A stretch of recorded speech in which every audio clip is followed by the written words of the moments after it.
Hey guys, this is VinylicPuma, and today I'd like to talk about why I think Borderlands 2 still has a fairly active and relatively high player population in 2018, while other games like Destiny and The Division, and even some of Borderlands 2's very own sequel and prequel titles have failed or have had difficulty in this particular area.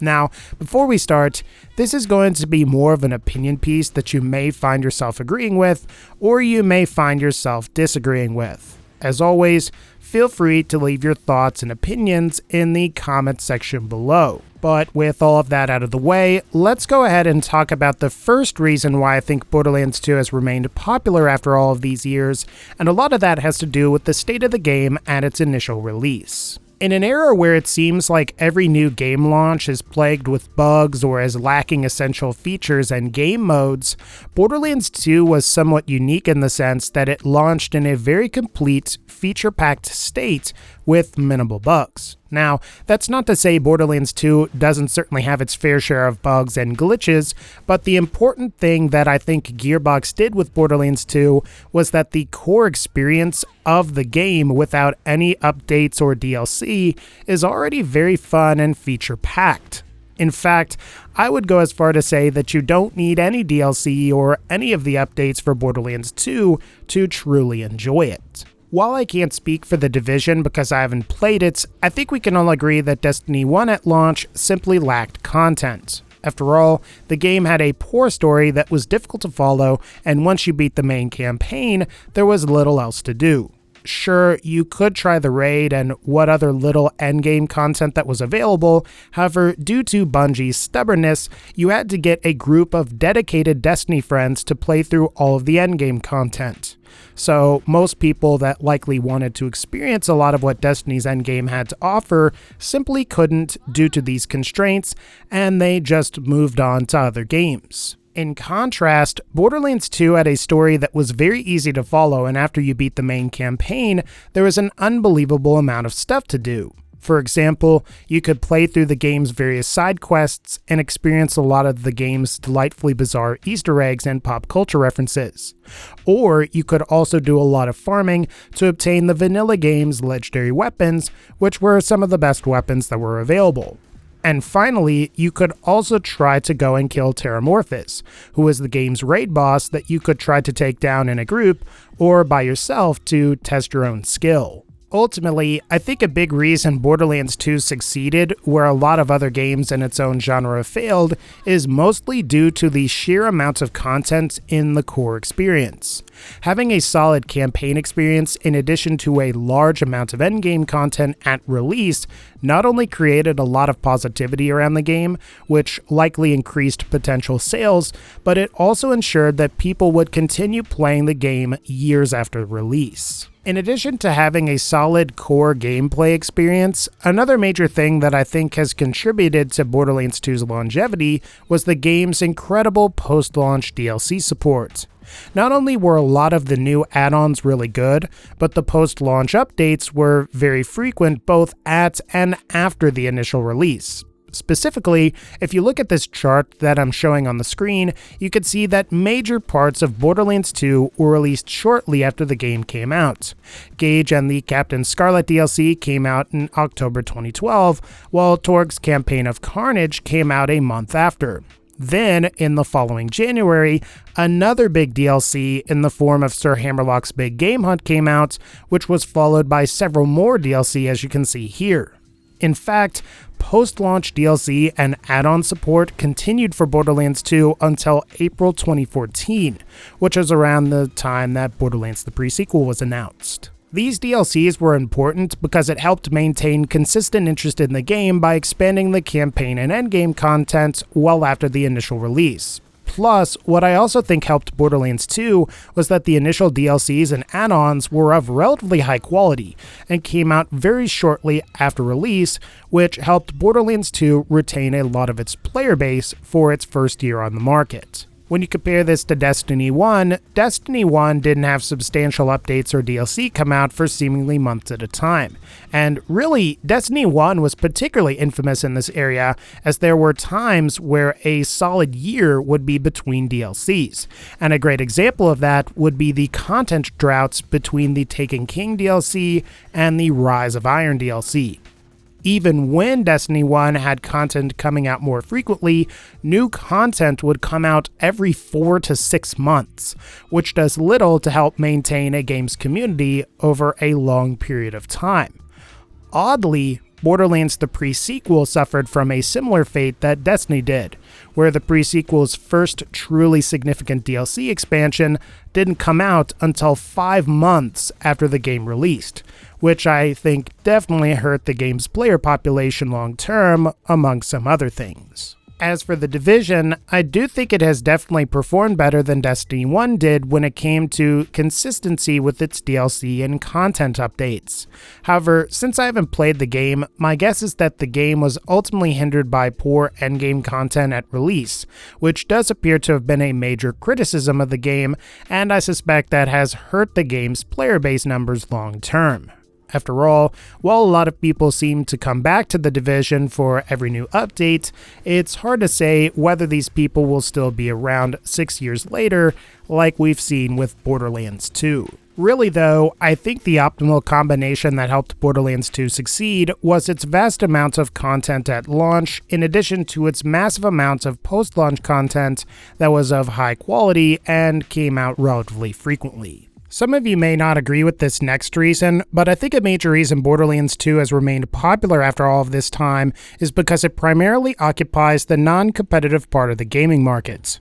In a certain sense, Borderlands 2 is actually a lot more similar to a lot of single-player first-person games like Skyrim, Fallout 4, Kingdom Come Deliverance, Far Cry, or even Minecraft than it is to a major competitive multiplayer shooter like Call of Duty, Battlefield, PUBG, or Fortnite.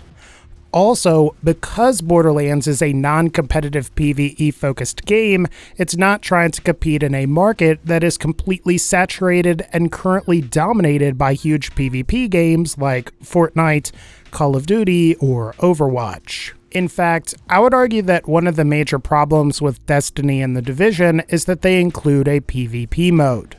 While there's nothing necessarily wrong with PvP games or even PvP modes in games, just consider these two things for a moment. First, Destiny and The Division have to balance the loot for both PvE and PvP purposes.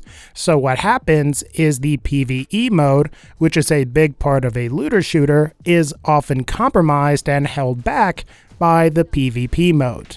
And if you've played Destiny, I'm sure you can attest to some of the complaints people have made about how some of the weapons are too powerful for PvP and how they need to be rebalanced and nerfed. Second, I think we can all agree that games like Call of Duty, Fortnite, PUBG, Battlefield, and Overwatch are better and more engaging PvP games than Destiny 2 or The Division are.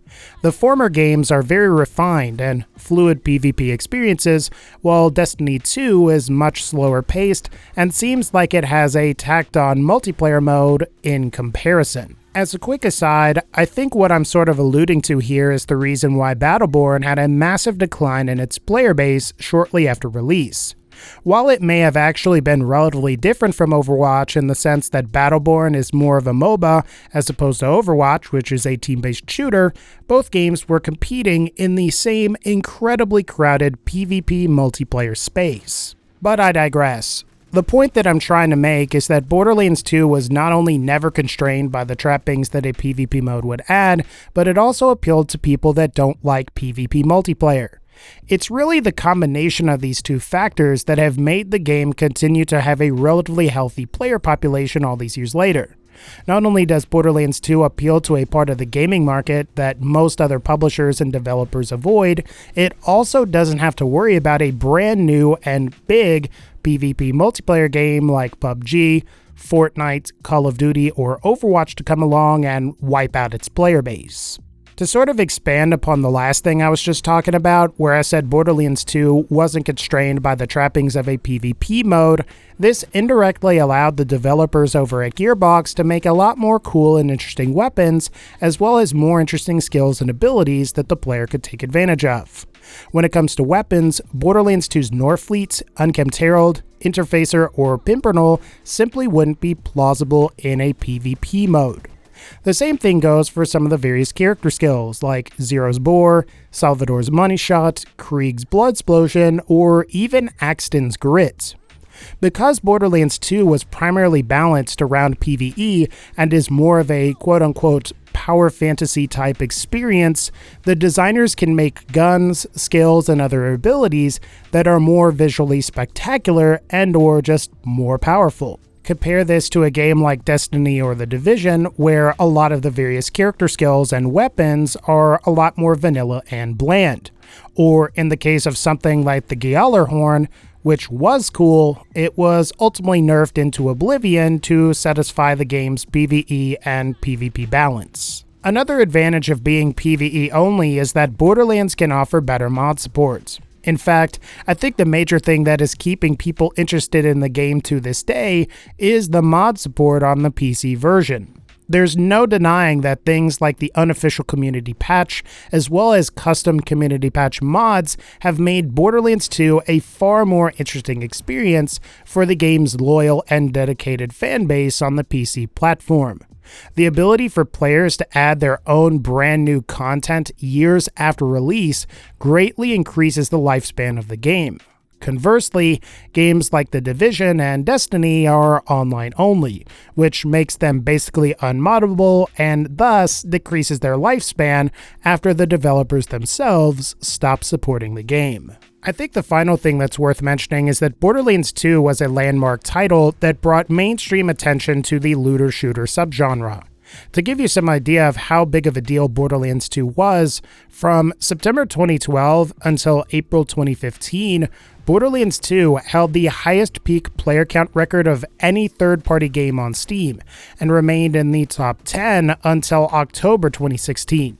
In case you're curious, it took Grand Theft Auto V's PC release to finally break Borderlands 2's initial record, which was then broken by other games like Dark Souls 3, Fallout 4, and a few other titles that were released in the last couple of years. Ultimately, I think that Borderlands 2's status as a landmark title is a big reason why the game has retained a lot of its player base. After all, if you are one of the biggest third-party games on Steam, and your game was really one of the first games in the looter-shooter subgenre to see major commercial success, then I think your game would be able to retain its player base. At the end of the day, I think these are just some of the reasons why Borderlands 2 is so active in 2018. It really was a solid and feature-packed game when it came out that had incredible post-launch support and really managed to occupy a niche that's somewhere in between a game like Diablo 2 or even the original Doom.